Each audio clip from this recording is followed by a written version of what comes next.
성경 본문 말씀은 누가복음 4장 1절에서 13절 교독으로 함께 읽겠습니다. 예수께서 성령의 충만함을 입어 요단강에서 돌아오사 광야에서 40일 동안 성령에게 이끌리시며 마귀에게 시험을 받으시더라. 이 모든 날에 아무것도 잡수시지 아니하시니 날수가 다함에 줄이신지라. 마귀가 이르되 내가 만일 하나님의 아들이거든 이 돌들에게 명하여 떡이 되게 하라. 예수께서 대답하시되 기록된 바 사람이 떡으로만 살 것이 아니라 하였느니라. 마귀가 또 예수를 이끌고 올라가서 순식간에 천하 만국을 보이며 이르시되 이 모든 권위와 그 영광을 내가 내게 주리라. 이것은 내게 넘겨준 것이므로 내가 원하는 자에게 주노라. 그러므로 내가 만일 내게 절하면 다 내 것이 되리라. 예수께서 대답하여 이르시되 기록된 바 주 너희 하나님께 경배하고 다만 그를 섬기라 하였느니라. 또 이끌고 예루살렘으로 가서 성전 꼭대기에 세우고 이르되 내가 만일 하나님의 아들이거든 여기서 뛰어내리라. 기록되었으되 하나님이 너를 위하여 그 사자들을 명하사 너를 지키게 하시리라 하였고 또한 그들이 손으로 너를 받들어 내 발이 돌에 부딪히지 않게 하시리라 하였느니라. 예수께서 대답하여 이르시되 주 너희 하나님을 시험하지 말라 하였느니라. 합독으로 읽겠습니다. 마귀가 모든 시험을 다한 후에 얼마 동안 떠나니라. 아멘. 오늘의 본문 말씀 예수님의 광야 시험입니다. 시험을 받으시는 예수님입니다. 누가복음 4장 1절부터 13절은 예수님께서 성령에 이끌리셔서 광야에서 40일 동안 금식하시며 마귀의 시험을 받으신 사건을 기록하고 있습니다. 이 본문을 한 문장으로 요약하자면 예수님께서 광야에서 마귀의 세 가지 시험을 말씀으로 이기시며 하나님께 전적인 순종과 신뢰를 보여주신 사건이라고 할 수 있습니다. 이 사건은 예수님의 공생의 시작 전에 일어난 중요한 순간으로 예수님께서 하나님의 아들로서 인간의 연약함 속에서도 하나님의 뜻에 온전히 순종하시는 모습을 보여줍니다. 광야라는 척박한 환경과 40일간의 금식은 인간의 한계를 극명히 드러내는 상황이었지만 예수님은 그 가운데서도 하나님의 말씀을 의지하셨습니다. 광야는 단순히 물리적 공간이 아니라 영적인 전쟁의 장소였습니다. 이스라엘 백성들이 출애굽 후에 광야에서 40년 동안 하나님께 순종하지 못하고 시험에 넘어갔던 것과는 대조적으로 예수님의 이곳에서 하나님께 완전한 순종을 드리셨습니다. 이는 예수님께서 단순히 인간의 대표로서가 아니라 하나님의 구원 계획을 이루시는 구속자로서의 사명을 감당하심을 보여줍니다. 이 본문을 통해 우리는 하나님의 성품, 사람의 본질, 그리고 천사와 마귀의 존재를 깊이 묵상하며 이를 우리의 삶에 어떻게 적용할지 고민해 볼 수 있습니다. 또한 이 사건은 예수님께서 우리의 죄를 위해 십자가에서 궁극적인 성리를 이루실 것에 대한 예표이기도 합니다. 하나님의 예수님의 시험은 단순히 개인적 성리가 아니라 인류를 대표하여 마귀를 이기신 성리였습니다. 그러므로 우리는 이 본문을 통해 우리의 삶에서도 유혹을 이기는 길이 하나님의 말씀에 있음을 깨닫게 됩니다. 두 번째, 하나님의 성품은 신실함과 권위입니다. 누가복음 4장 1절에서 예수님은 성령에 이끌리셔서 광야로 가셨다고 기록되어 있습니다. 이는 하나님께서 예수님을 시험받는 자리에 직접 이끄셨다는 것을 보여줍니다. 언뜻 보면 하나님께서 사랑하는 아들을 고난의 자리로 보내신 것이 이해하기 어려울 수 있습니다. 하지만 이는 하나님의 신실하심과 권위를 드러냅니다. 하나님은 예수님을 광야로 보내시면서도 그분을 홀로 내버려 두지 않으셨습니다. 성령께서 예수님과 함께 하셨고 예수님은 하나님의 말씀을 무기로 삼아 시험을 이겨내셨습니다.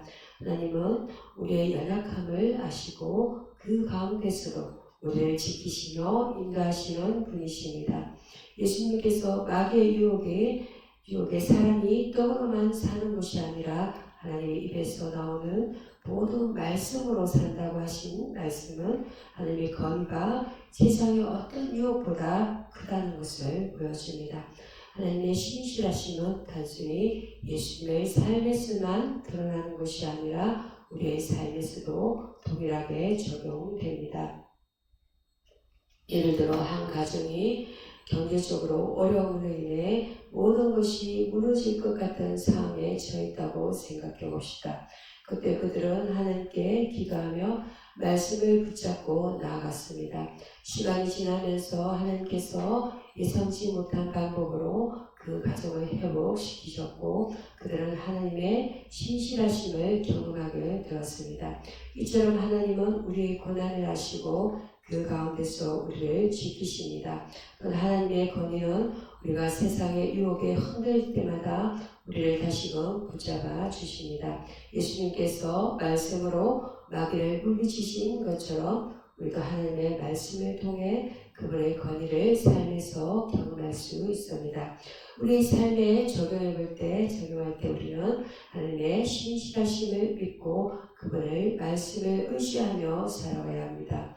특히 어려운 상황에서 하나님께서 함께 하시지 않는다고 느껴질 때 이는 우리의 믿음이 흔들리는 순간일 수 있습니다. 그럴 때일수록 우리는 하나님의 신실하심을 기억하고 그분께 기도하며 의지해야 합니다. 하나님의 권위를 인정하지 않고 세상의 유혹에 끌렸던 순간들을 회개하며 다시 그분의 품으로 돌아가야 합니다. 하나님은 언제나 우리를 다스리시는 신실한 아버지이십니다. 세 번째로 사람의 본질은 연약함과 순종에 필요했습니다.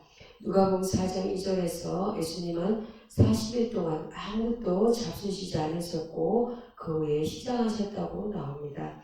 이런 예수님께서 하나님의 아들이시지만 동시에 인간의 몸을 입으시고 연약함을 경험하셨음을 보여줍니다. 사람의 본질은 연약합니다. 우리는 육체적으로 배고픔을 느끼고 감정적으로 흔들리며 영적으로 유혹에 넘어질 수 있는 존재입니다. 예수님께서 경험하신 신령하심은 단순히 육체적 크기를 넘어 인간의 깊은 연약함을 상징합니다. 마귀는 바로 이 연약함을 공략했습니다. 내가 하나님의 아들이거든 이 돌들을 뚝뚝이가 되게 하라는 유혹은 인간의 가장 기본적인 욕구를 이용한 시험이었습니다. 이는 오늘날 우리가 물질적 욕망이나 적극적인 만족을 추구하는 모습과는 맞닿아 있습니다. 하지만 예수님은 이 연약함 가운데서도 하나님께 순종하셨습니다. 예수님은 자신의 능력을 삶의 유혹을 해결하려 하지 않으시고 하나님의 말씀으로 마귀를 물리치셨습니다. 이는 우리에게 중요한 교훈을 줍니다. 우리의 연약함은 피할 수 없는 본질이지만 그 가운데서 하나님께서 함께 순종할 수 있는 선택이 주어져 있습니다. 예를 들어 한 직장인이 성질을 위해 동료를 비판하거나 부정한 방법으로 성과를 내야 하는 상황에 직면했다고 가정해 봅시다. 그 순간 그는 자신의 연약함을 느끼며 유혹에 넘어갈 수도 있습니다. 하지만 하나님의 말씀을 기억하고 순종한다면 그 단기적인 손해를 보더라도 장기적으로 더 큰 평안과 축복을 경험할 수 있습니다. 우리의 연약함은 단순히 부정적인 것만은 아닙니다. 그것은 하나님을 의지하게 만드는 계기가 될 수 있습니다. 예수님께서 광야에서 연약함을 경험하셨지만 그 가운데 하나님께 순종하셨듯이 우리도 연약함을 인정하고 하나님께 도움을 구해야 합니다. 예를 들어 한 학생이 시험을 앞두고 불안감에 휩싸였다고 생각해 봅시다. 그는 자신의 연약함을 인정하고 하나님께 기도하며 말씀을 묵상했습니다. 그 과정에서 그는 불안이 사라지고 평안을 얻었으며 시험에서도 좋은 결과를 얻었습니다. 이처럼 우리의 연약함은 하나님을 더 깊이 의지하는 기회가 될 수 있습니다.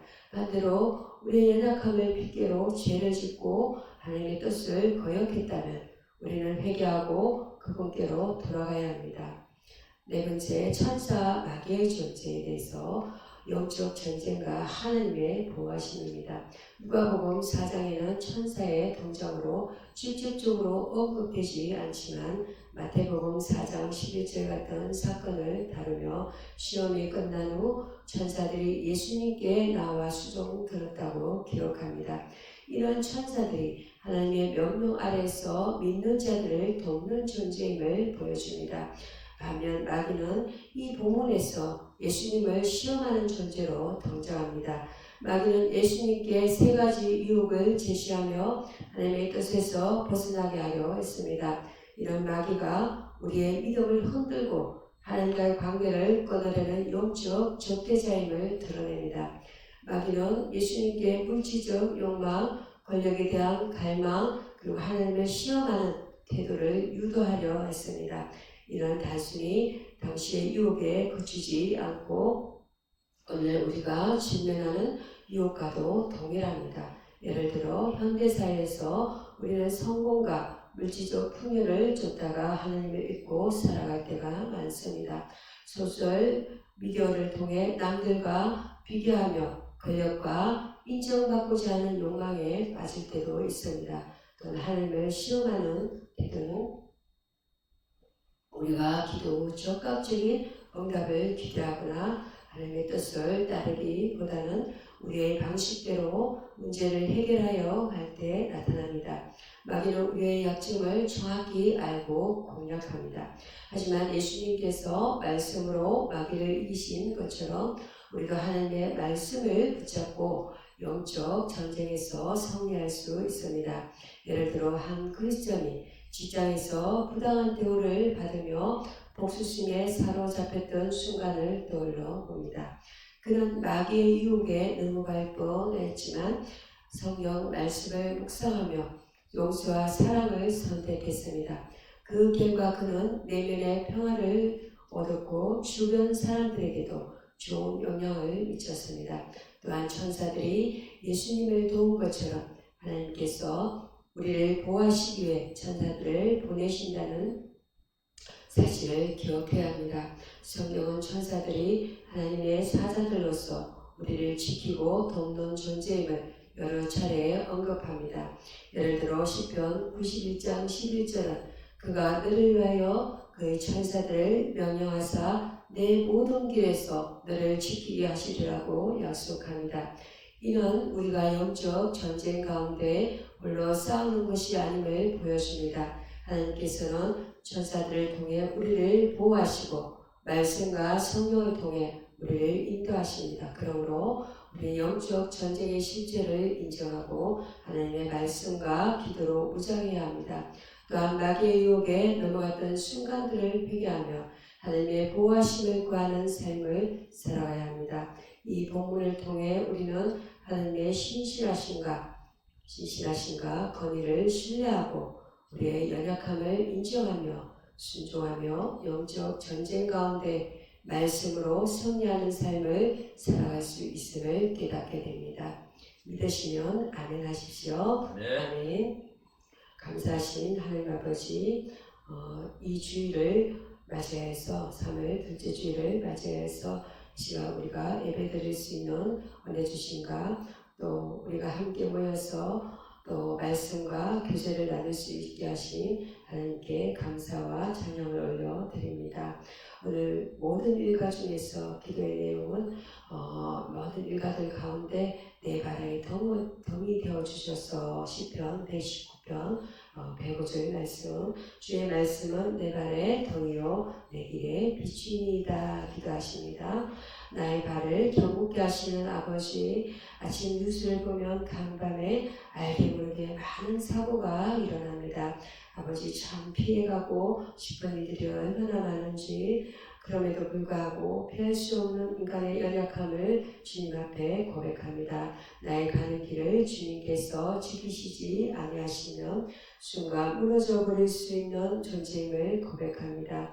오늘 하루의 모든 일과들 가운데 내 발에 덩이 되어 주소서. 나의 가는 길이 어제와 같다는 것 때문에 아무 생각 없이 달리지 말게 하소서. 어제와 오늘이 절대로 같지 않다는 것을 매일 깨닫게 하셔서 오늘 마치 처음 가는 길을 걷는 마음으로 걷게 하소서. 나의 방심함이 다른 사람을 다치지 않게 도우소서. 나의 삶을 잘 사는 것이 다른 사람을 돕는 이름을 깨닫게 하소서. 나의 약함은 징벌이 아니라 믿음으로 살아야 한다는 표시임을 기억하게 하소서. 약함 때문에 주님 앞에 설 수 있으니 축복임을 기억하게 하소서. 나의 약함 때문에 주님의 강함이 흘러넘치게 하시고 나의 강함으로 주님을 밀어내는 일이 없게 하소서. 내 모든 육신의 연약함과 판단의 부족함과 영혼의 갈급함을 주님께 올려드립니다. 내 발에 등이 되시는 예수 그리스도의 이름으로 기도합니다. 네. 아멘.